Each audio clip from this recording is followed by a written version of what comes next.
Muhammad Ali fue el hombre que derribó a gigantes. Noqueó a Sonny Liston cuando nadie se atrevía a mirarlo a los ojos. Le ganó la guerra psicológica a Joe Frazier. Hizo historia bajo el calor sofocante del Congo al derrotar a George Foreman en una de las peleas más épicas de todos los tiempos. En el ring era invencible, pero fuera de él, era otra historia. Ali no fue noqueado por ningún puño. Fue noqueado por algo más simple, más silencioso, más letal: las mujeres. Lo decía él mismo. Las mujeres debilitan las piernas. Y no lo decía de broma. Lo decía porque lo vivió, porque lo sufrió, porque aunque podía esquivar un gancho de izquierda de Frazier, no siempre podía esquivar una caricia, una sonrisa, una noche. Muhammad Ali era oro puro, oro olímpico, 3 veces campeón mundial de peso pesado.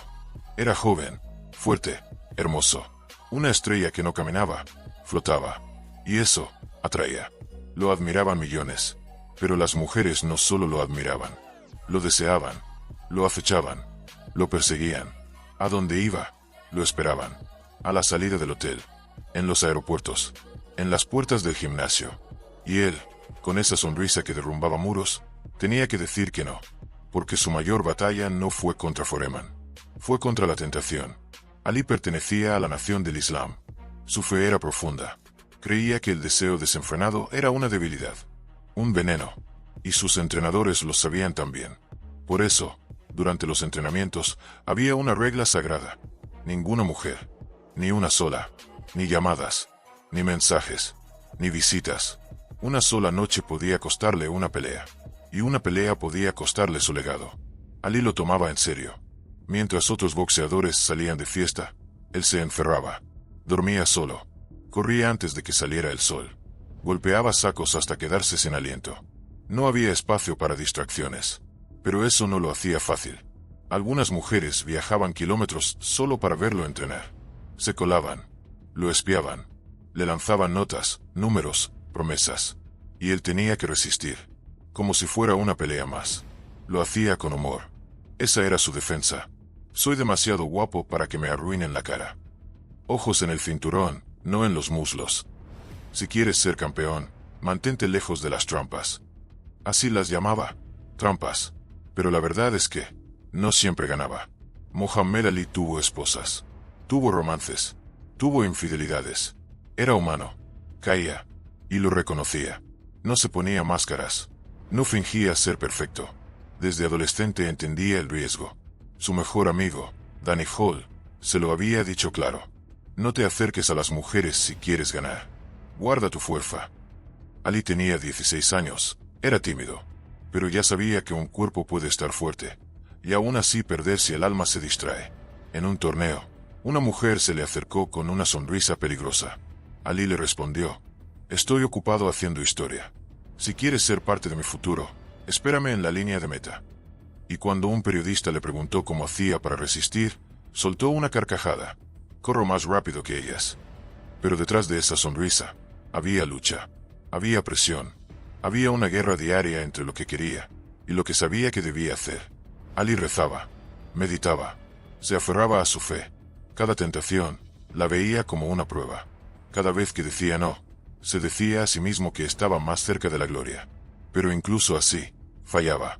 Tuvo momentos de debilidad, escándalos, arrepentimientos, y sin embargo, siempre volvía al ring como si nada lo tocara.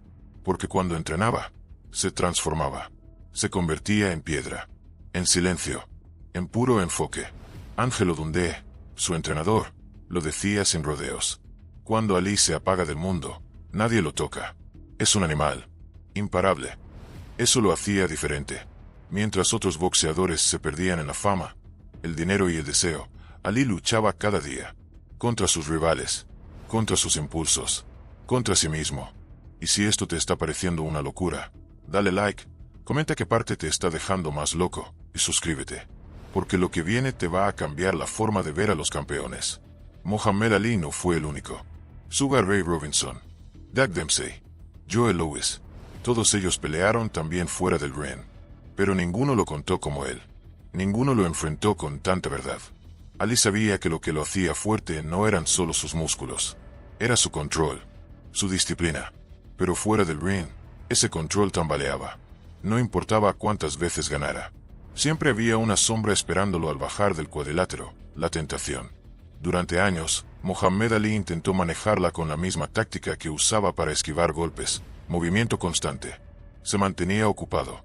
Cuando no entrenaba, hablaba con jóvenes, daba discursos, viajaba, ayudaba en causas sociales, cualquier cosa antes que quedarse solo, porque él sabía que el silencio era peligroso. Decía que su mente tenía que estar tan activa como sus puños, porque una mente sin dirección va directo al abismo. Y eso no lo aprendió por consejo, lo aprendió por experiencia. En sus primeros años como profesional, varios boxeadores veteranos lo advertían. El sexo antes de una pelea te deja vacío. No lo hagas. Ali los escuchaba, y se lo tomaba en serio. Hasta llegó a pasar semanas enteras sin contacto físico con nadie. Para él, cada pelea era sagrada, y cada impulso mal manejado, una traición a sí mismo. Una vez, uno de sus entrenadores dijo: Ali podía pasar por monje si no lo conocías, ni miraba a las mujeres durante el entrenamiento. Pero el problema no era el campamento, era todo lo demás. Cuando las peleas terminaban, cuando los aplausos se apagaban y las cámaras desaparecían, Ali volvía a ser Cassius Clay, el joven tímido de Louisville. Y ese joven, aunque fuera una leyenda, seguía siendo vulnerable. Su fama era tan grande, que no había lugar donde pasara desapercibido. Y la atención no era solo de admiración, era deseo. Mujeres de todas partes, de todas edades, lo buscaban. Algunas solo querían estar cerca de la leyenda. Otras, querían destruirla desde adentro. Y Ali lo sabía. Sabía que muchas no se interesaban por el hombre, sino por el ícono. Pero aún así, caía. Tenía el poder de elegir a cualquiera. Y esa libertad era una jaula disfrazada. Algunas veces trataba de luchar contra eso con humor, con religión, con horarios estrictos. Pero la fama es traicionera. Y el deseo, silencioso. Ali decía: el mundo cree que el combate es el problema. Pero el combate es la parte fácil. Lo difícil es lo que pasa después. Durante un evento benéfico, un periodista le preguntó si ser famoso lo había hecho más fuerte o más débil. Ali se quedó en silencio. Pensó, y respondió: más fuerte en los brazos, más débil en las decisiones. La gente se rió, pero él no. Y es que detrás de esa sonrisa eterna, había culpa, había lucha interna, había remordimiento. Uno de sus asistentes más cercanos contó que, después de algunas noches de exceso, Ali se encerraba solo, sin televisión, sin música, solo, y rezaba durante horas. No era solo un acto de fe, era una forma de volver a ponerse de pie, porque lo que Ali odiaba más que perder, era decepcionarse a sí mismo. Uno de sus amigos de la infancia dijo una vez: Ali era como un río, a veces calmo, a veces violento, pero siempre en movimiento. Nunca se detenía, porque si se detenía, se ahogaba. Y eso explica muchas cosas. ¿Por qué daba entrevistas sin parar? ¿Por qué entrenaba incluso sin fecha de pelea? ¿Por qué hablaba tanto? Hacía chistes. Se mostraba tan seguro. Porque el silencio lo enfrentaba con su mayor rival, él mismo. Y aunque parezca increíble, ese rival lo golpeó más veces que cualquier campeón. Pero lo admirable es esto: Ali no se rindió. Nunca. Pudo haber caído en el exceso definitivo. Pudo haber destruido su legado por completo. Pero no lo hizo. Porque cada vez que fallaba, volvía. Con más fuerza. Con más enfoque. Durante la preparación para su pelea contra Foreman, en Fire, se aisló como nunca. Le pidió a su equipo que le bloquearan todo contacto. Ni llamadas, ni visitas. Solo él, el ring, y el ruido de sus propios pensamientos. Y funcionó. Mientras Foreman entrenaba como una bestia, Ali meditaba, visualizaba, rezaba, limpiaba su mente de todo lo que no fuera victoria. Y cuando llegó el momento, le demostró al mundo que la pelea más importante ya la había ganado antes de subir al ring. Ahora entiendes por qué Ali no fue solo un campeón. Fue una batalla constante entre lo que era y lo que podía perder. Y lo más brutal de todo, sabía que esta lucha nunca terminaría. Si esta historia ya te tiene enganchado, no te vayas. Lo que viene es todavía más salvaje. Porque otros campeones no corrieron con la misma suerte. Algunos lo perdieron todo por no saber decir no. A veces el problema no era que Mohamed Ali cayera. Era que, cuando caía, nadie se atrevía a decirle nada. Estaba tan por encima de todo y de todos, que alrededor suyo se formó una especie de escudo de silencio. Su equipo, sus amigos, sus asistentes, Todos lo admiraban, pero también le temían un poco. Y cómo no, estaban frente al hombre más famoso del mundo. Ali podía entrar a una habitación y hacer que todos se callaran. Su presencia pesaba, y esa misma presencia era la que, sin quererlo, le permitía esconder muchas de sus debilidades. Cuando estaba solo con sus más cercanos, mostraba otro lado, uno que el público no veía, uno que se cansaba de fingir fortaleza. Decía cosas como, si supieran lo que me cuesta mantener esta imagen. O simplemente suspiraba, largo, como si cargara con el mundo entero. Porque lo hacía. Era ídolo de millones, ejemplo para niños, voz política, símbolo religioso. Y además, tenía que ser campeón. Pero por dentro, se sentía solo. No lo decía en entrevistas, pero en privado, a veces se encerraba en una habitación durante horas. No para entrenar, no para meditar, sino para escapar. Escapar del personaje, del Ali que todos querían que fuera, y volver, aunque fuera por unos minutos, a Cassius, el chico de Louisville que solo quería boxear. En ese espacio de soledad era donde la tentación aprovechaba, porque el deseo no entra gritando, entra en silencio, en forma de un recuerdo, de una llamada, de una foto, y poco a poco, ese autocontrol que parecía de hierro, se oxidaba, y el precio no lo pagaba solo él, lo pagaban quienes estaban a su lado. Sus esposas lo vivieron en carne propia. Una de ellas llegó a decir, estar con Ali era como estar con un dios, hasta que bajaba del cielo. Tenía una capacidad increíble para convencer, para seducir, para escapar de cada problema con una sonrisa o una frase graciosa. Era imposible odiarlo. Y él lo sabía. Sabía que su carisma era su mayor escudo. Y lo usaba. Cuando cometía un error, no se excusaba. Soltaba una frase como, ¿sabes lo difícil que es ser tan guapo y tan famoso?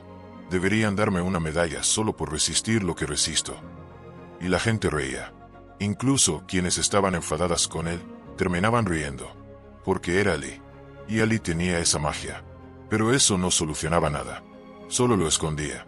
Mientras más crecía su fama, más crecía el vacío interior.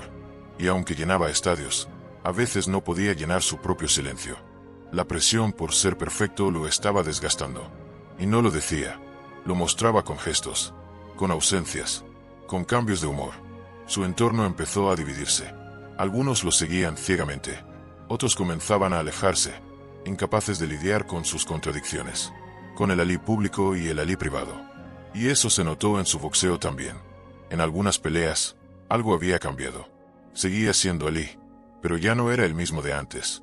No porque perdiera fuerza, sino porque empezaba a perder ese fuego interior que lo hacía intocable. La diferencia era sutil. Ya no bailaba como antes. Ya no hablaba tanto antes de una pelea. Ya no jugaba con el rival como solía hacerlo. Era como si el personaje empezara a pesarle. Y en esa etapa es donde aparece otra batalla. Nueva, distinta a las anteriores. La de sostener su legado, cuando por dentro ya no estaba seguro de quién era. Esa es la parte que muy pocos conocen. No es épica. No tiene aplausos. No hay cinturones. Solo hay un hombre luchando con su reflejo en el espejo. Y ese reflejo, algunas noches, le devolvía la mirada con dolor. Porque sí, Muhammad Ali fue un genio del boxeo. Pero también fue un experto en ocultar heridas invisibles. Heridas que no sangran, pero que duelen más que un derechazo. Y eso, para muchos, es lo que lo hace todavía más grande. Porque siguió, a pesar del ruido, a pesar del peso de ser el más grande, a pesar de saber que nadie podía entender del todo lo que estaba viviendo. ¿Quieres saber cómo todo esto afectó su última etapa como boxeador y ser humano? Lo que tuvo que hacer para no destruir todo lo que construyó. Muhammad Ali sabía que mantener su legado iba a costarle caro, pero no imaginaba cuánto. A medida que pasaban los años, las peleas no eran solo en el ring. Eran internas, invisibles, constantes. Ya no se trataba de ganar. Se trataba de resistir. Resistir el dolor, el cansancio, el peso de su propio mito. Su cuerpo empezó a hablar. Y no con palabras, con temblores, con lentitud, con señales que él quiso ignorar. Pero el ring no perdona. Y el tiempo, menos. Ali insistía en pelear. No por gloria. No por dinero. Por algo más profundo. Por demostrar que seguía siendo él. Que el fuego no se había apagado. Que todavía era el más grande. Pero esa necesidad también venía de algo más oscuro. De no saber quién era fuera del personaje. Porque cuando no estaba entrenando, Cuando no estaba frente a un micrófono. Cuando no estaba haciendo Ali. ¿Qué quedaba? Las últimas peleas fueron duras de ver. Su velocidad ya no estaba. Su reflejo ya no respondía. Su cuerpo ya no era el mismo. Y aunque por fuera seguía sonriendo, por dentro lo sabía. Su tiempo había pasado. Y no se retiraba del boxeo. Se retiraba de sí mismo. El hombre que había esquivado los puños más feroces no pudo esquivar las consecuencias. El Parkinson apareció. Y con él, la verdadera última pelea. Una pelea que no se ganaba con técnica, sino con dignidad. Muchos pensaron que esa enfermedad lo iba a borrar. Pero no. Ali volvió a brillar. Ya no en el ring, sino en los corazones. Su cuerpo temblaba, sí, pero su alma nunca fue tan firme. Encendió la antorcha olímpica en Atlanta, temblando, pero de pie. Y ese momento, silencioso, valió más que todos los cinturones. Ahí estaba él, sin voz, sin fuerza, pero más fuerte que nunca, porque ya no estaba luchando contra otros, ni contra mujeres, ni contra la fama. Estaba en paz. La respuesta a esa pregunta que lo persiguió toda su vida. ¿Quién soy? Fuera del ring. La respondió así. Soy lucha. Soy caída. Pero sobre todo, soy regreso. Y lo que tuvo que hacer para no destruir todo lo que construyó fue, simplemente, aceptar que era humano. Que el verdadero campeón no es el que nunca cae. Es el que nunca deja de levantarse. Muhammad Ali se enfrentó a la fama, al deseo, al ego, a la enfermedad y a sus propias sombras. Y en todas esas batallas, perdió algo. Pero también ganó algo más grande. El respeto eterno. Y si has llegado hasta aquí, ya lo sabes. La pelea más difícil. No fue contra Foreman. Fue contra él mismo. Y la ganó. Si aprendiste algo más sobre Ali que va más allá del boxeo, dale like, compártelo con alguien que admire a los grandes, y suscríbete al canal. Porque aquí no solo hablamos de campeones. Aquí te contamos las historias que nadie se atreve a contar.